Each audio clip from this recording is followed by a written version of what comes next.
Доктор Никола Бакрачевски е новиот градоначалник на Охрид, кој што ги освои изборите уште во првиот изборен круг како кандидат на ВМРО ДПМН со против кандидатот до скорешниот градоначалник на Охрид Петрески. Како хирург започнавте, би рекол, со хируршки интервенции во градот, расчистувајќи со урбаната мафија, паркинг на платата, финансиските проблеми, па тука некако би го почнали и разговорот. Каква е финансиската состојба на Охрид? Точно така, Охрид во овој момент се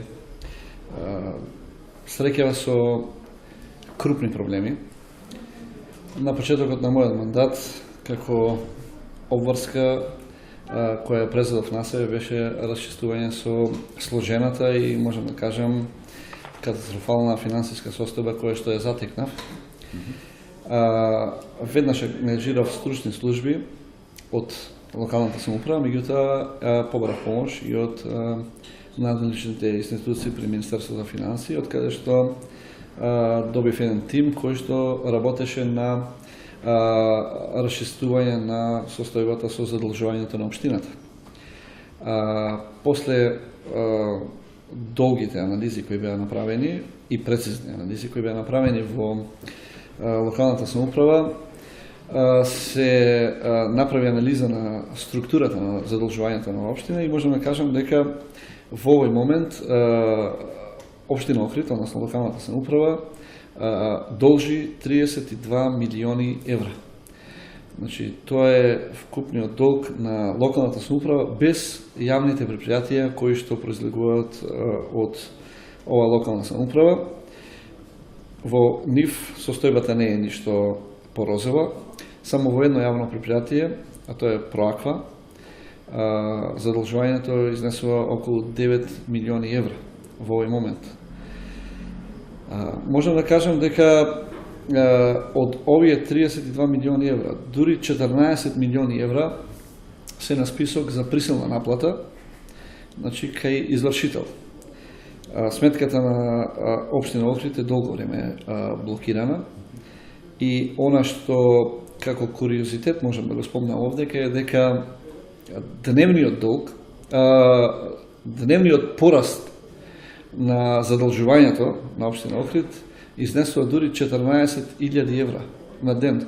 Толку расте каматата по однос на овие долгови кои што имаат значи правосилна судска одлука. Што се ке извршители? Да, што се ке извршители. Може ли да ги сервисирате долговите?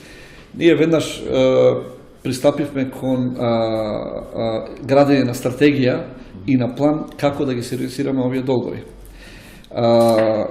Едно е сигурно дека ние мора да пристапиме кон процес и веќе 2 месеци назад кон преговарање со субјектите, односно правните субјекти и физичките лица на кои што општина Охрид им должи пари, во насока на преговори околу откажување од каматите, од целата сума на камати, од дел на каматите и секако со едно заедничко разбирање од обострана корис.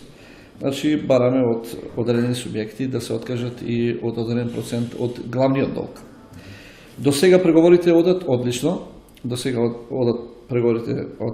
наидуваме на разбирање кај комитентите. Најголем дел од нив се откажуваат каматите, добар дел од нив значи, се откажуваат и од одреден процент на главниот долг. И во еден процес на финализирање на преговорите со нив, значи ние ќе побараме повлекување на извршните судски решенија, ќе подпишуваме договор во кој што ние ќе се обврзиме да во одреден период од 12 до 36 месеци, во еднакви месечни рати, почнуваме да ги отплаќаме тие долгови.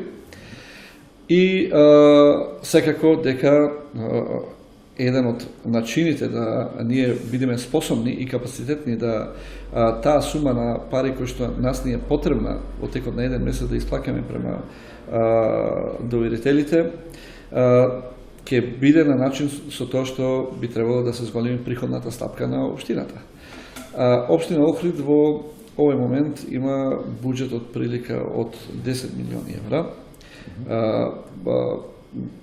и за да се зголеми приходната ставка, сигурно дека ќе се преземат некои активности во смисла на забрзана ревизија на деталните урбанистички планови, кои што во изминатите неколку години заради низ за недоследности биле враќани од страна на Министерството за транспорт и врски.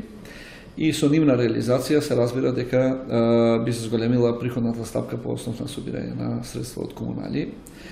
Го зголемивме и обсегот на наплата на даночните обврзници во Охрид и сето тоа сметаме дека во еден период од неколку години во иднина ќе вроди со плод.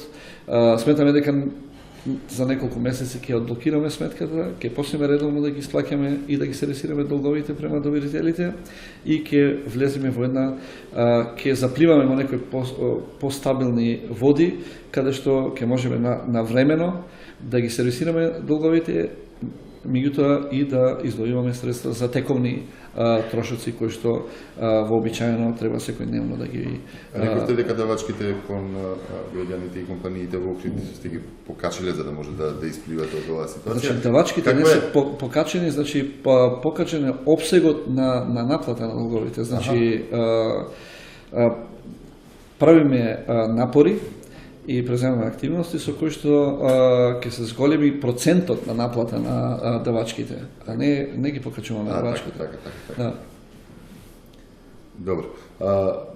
Следно што би прашал повторно е врзано со економијата. Перцепцијата кон Охрид е таа дека Охрид е туристичко место. Но каква е состојбата со вработувањето? Морам да кажам дека тоа е втор тежок по тежина елемент со кој што ние се соочуваме во овој момент, а тоа е екстремната превработеност во општинската администрација и превработеност во јавните предпријатија кои произлегуваат од локалната самоуправа. Општина Охрид во моментов има 265 вработени на неопределено време. Ако се земе предвид дека европскиот стандард налага вработување на еден административец на 1000 жители население, тоаш Охрид со 55.000 жители идеално би имал помеѓу 50 и 60 би требало да има меѓу 50 и 60 вработени. Меѓутоа таа бројка во овој момент е за 4 до 5 пати поголема од оно што налагаат европските стандарди. Покрај тоа, во време кога јас станав градоначалник, значи имаше уште 160 договори на дело. Значи половина од нив беа без валиден договор со агенција за вработување и за жал за најголем дел од нив дури немавме ни евиденција дека било каде се појавиле на работно место. Значи, добивме некој податок од трудовиот инспекторат, дека за најголем дел, за преку 90% од тие вработувања, нема евиденција дека биле ангажирани на некој работно место, ниту пак дека воопшто некаде се појавиле на работно место. Како и да е, во јавните предпријатија состојбата не е ништо подобра. И таму процентот на превработеност е за 500%, за 500 до 600% поголем од она што налагаат стандардите. Така да, во овој момент можам да кажам дека можноста за вработување во јавната и државната администрација, во локалната самоуправа и предпријатијата јавни кои произлегуваат од локалната самоуправа е страшно редуцирана, односно е со многу мал маневарски простор за било што тука нешто се направи и она каде што ние во иднина треба да ги бараме вработувањата, тоа ќе биде поддршката на малите и средни предпријатија кои што ќе вработуваат одреден број на луѓе и секако привлекување на домашни и странски, односно реализација на домашни и странски инвестиции, значи со поддршка на стопанството, индустријата, односно на она што Охрид во времето на поранешна Југославија или пред осамостојањето во всушност и беше. Само ќе ви кажам еден податок дека пред 1990 година Охрид вработуваше 22.000 лица во индустријата. Како што и сами знаете, во Охрид постоја магнати во индустријата во поранешна Југославија, како што беше ЕМО од Охрид, како што беше Отекс Охрид, Застава Крагуевац, Слобода, Езерка, Лихнида, Братство од Охрид, сите беа тие големи индустријски производствени капацитети кои вработува неколку илјади на луѓе. Во текот на неколку десетци години наназад, за Охрид зборуваме кога зборуваме за Охрид, добиваме асоциација дека се работи за еден голем туристички центар, без да имаме реална слика како стоеше состојбата во индустријата во Охрид.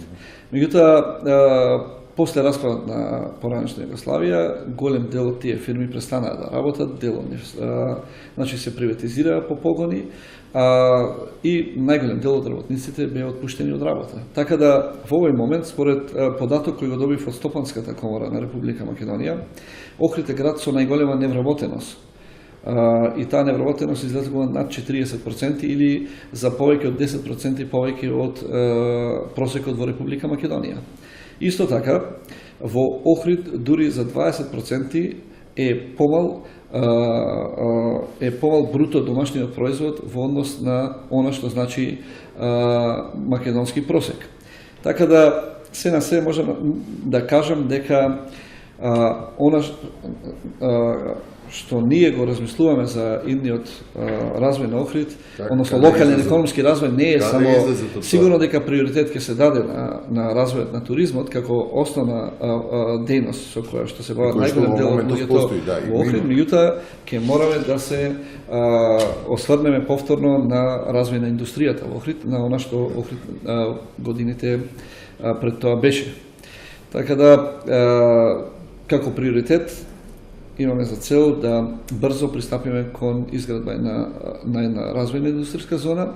Во минатите 2 месеци имавме голем број на контакти со потенцијални инвеститори од земјата и странство, претежно странство, кои што пројавува интерес за отворање на производствени капацитети, претежно од областа на земјоделието, од прехранбената индустрија, кои што покажа интерес, голем интерес, со голема веројатност за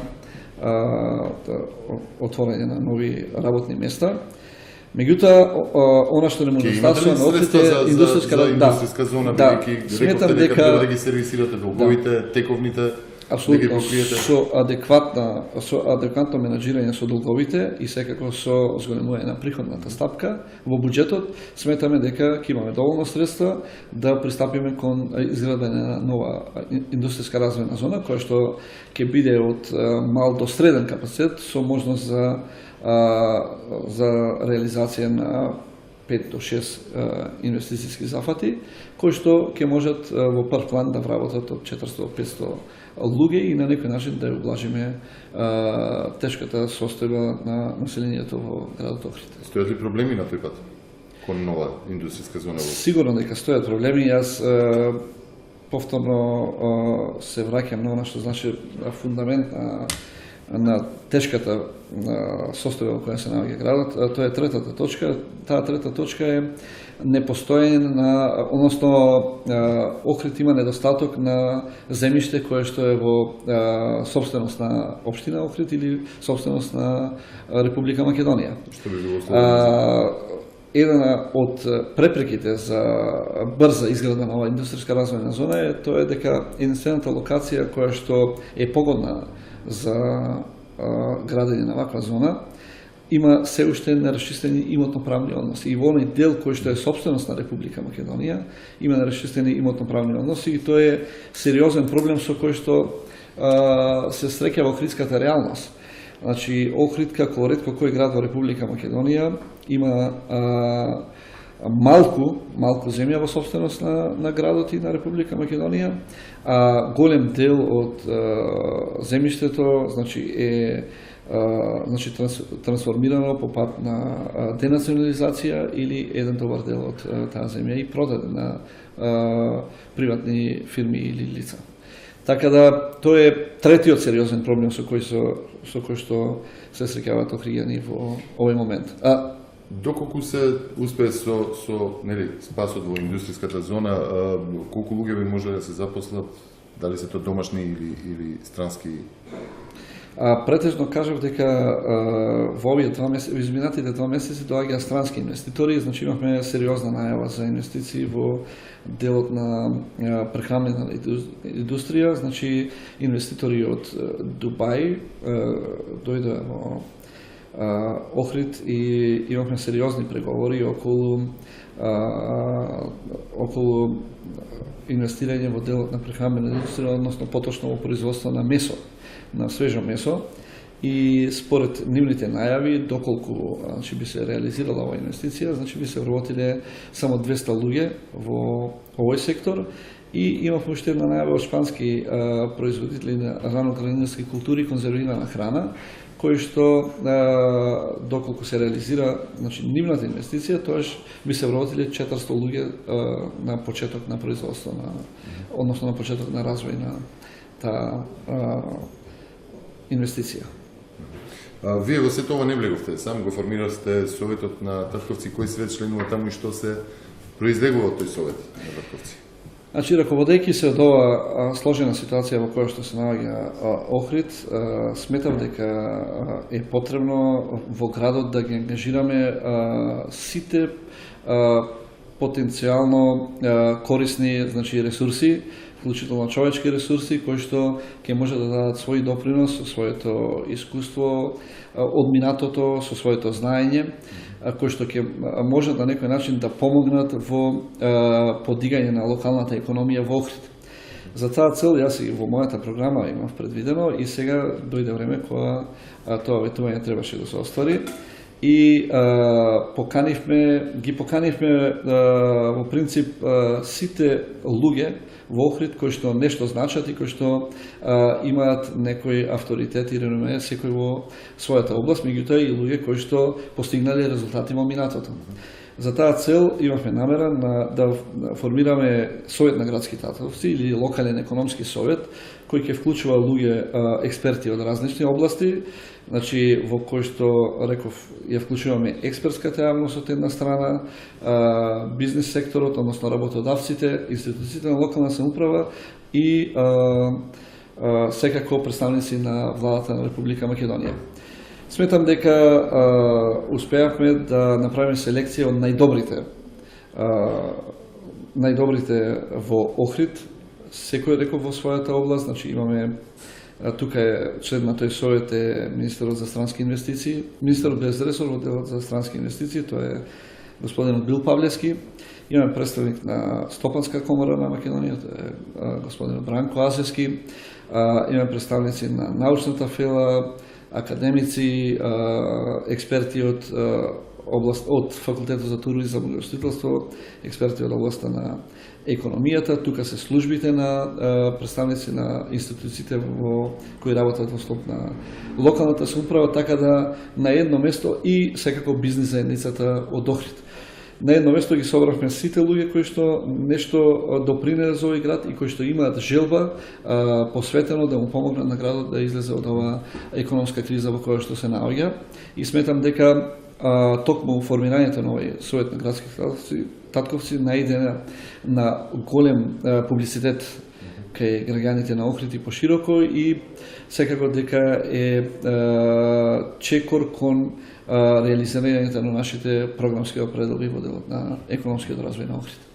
Охрид како град на културата, како град под заштита на УНЕСКО, вие неодамна се сретнавте и со видни членови од УНЕСКО во Париз, каде што го почнавте лобирањето и подготовките да се добие она престижна улога Европски град на културата 2020. Многумина од таму пренесува дека сте имале емотивен говор пред присутните. Што им порачавте? Токму така, на свеченото отворање на филмскиот фестивал на Југоисточна Европа, кој што се одржа во Лантропе во Париз, имав моје обраќање пред присутните гости, на кое што ги представив вредностите на Охрид во делот на културното наследство, во поглед на историското наследство, на она што Охрид значи во балкански и европски рамки, на она што е наша традиција и она што Охрид на вистина треба да го добие во иднина, а тоа е епитет, односно титулата Европски град на културата. Моето обраќање најде на многу позитивни критики кај присутните. Имав можност да остварам средби со голем број на релевантни фактори кои што можат да помогнат во лобирање Охрид во текот на 2020 година да стане европски, да го добие епитетот Европски град на културата, што понатака ќе биде особено важно во европската и светска промоција на градот и секако во понатамошниот развој на градот во сите области. Така. Кога сме кај ЮНЕСКО, постоја неколку закани во текот на претходните локални самоуправи за одземање на статусот што го поседува Охрид таму. Па секако дека во текот на изминатите години, по мене сметам дека се направија доста урбанистички грешки, односно грешки во урбанизација на градот, кои што сериозно ја разниша позицијата на Охрид да во иднина го продолжи статусот на град на УНЕСКО. Се надевам дека она што ние во овој момент го преземаме во делот на урбанизмот со ревизија на сите детални урбанистички планови кои што на некој начин беа вратени на корекција од страна на Министерството за транспорт и врски, пред се по забелешка на Заводот и музеот на град Охрид. Сметам дека сите тие недоследности во урбанизацијата ќе бидат отстранети и во иднина нема да имаме никакви пречки и забелешки од страна на УНЕСКО да продолжи тој статус заштитен град на УНЕСКО. Вие сте доктор, влеговте сега во јавна администрација, повеќе во политика, ви недостасува ли тоа и ветивте дека ќе интервенирате и понатаму со пациентите, нели? Дали тоа го остварувате? Токму така, кардиологијата е професија и моја љубов од која што јас никој пат нема да се откажам. Јас им ветив на моите граѓани, а тоа и тие го бара од мене, да не се откажувам од професијата и им ветив да во текот на неделата барем еден ден бидам присутен во заводот и да изведувам интервентни процедури во катетеризациона лабораторија. Јас тоа и што го ветив, тоа и го правам, значи најмалце еднаш во неделата, најчесто 2 пати во неделата, во попладневните часови. Одам во мојата матична установа, значи Заводот за кардиоваскуларни заболувања и изведувам 4 до 6 интервентни процедури во катетеризациона лабораторија. На почеток сме на една туристичка нова сезона за Охрид. Морам неизбежно да ве прашам каква сезона очекувате? Па очекувам во најмала мера бројот на туристи и гости кои ќе го посетат Охрид оваа година да биде најмалку ист како и минатата година, меѓутоа според нашите анализи кои ги правиме во секторот за туризам и локален економски развој, сметам дека ова сезона ќе биде барем за 10% подобра во однос на минатата сезона и дека ќе имаме за 10% поголем број на гости и туристи. Има содржини, планирано е нешто ново? Секако дека сите овие подготвителни активности кои што ги имаме во овој период ќе бродат со плод. Работиме на подобрување на инфраструктурата во градот, на подобрување на хигиената во градот, ги следуваме парковите, улиците, санација на тротоарите, реконструкција на улиците се врши, осветлувањето, значи се санира, така да сите оние работиме посебно на омасовување на културно-уметничките манифестации кои што се во Охрид, даваме силна поддршка на тие културно-уметнички манифестации и на спортските манифестации кои што ни престојат во текот на оваа летна сезона и сметаме дека со сите тие активности, со постојана комуникација со експертската јавност од Факултетот за туризам и гостителство со постојана комуникација и координација со луѓето кои што се бават со хотелиерство и гостителство во Охрид, дека ќе направиме се да туристите се чувствуваат пријатно и да повторно се вратат на Охридското крајбрежје онака како што беше некој пат пред 90-тите години.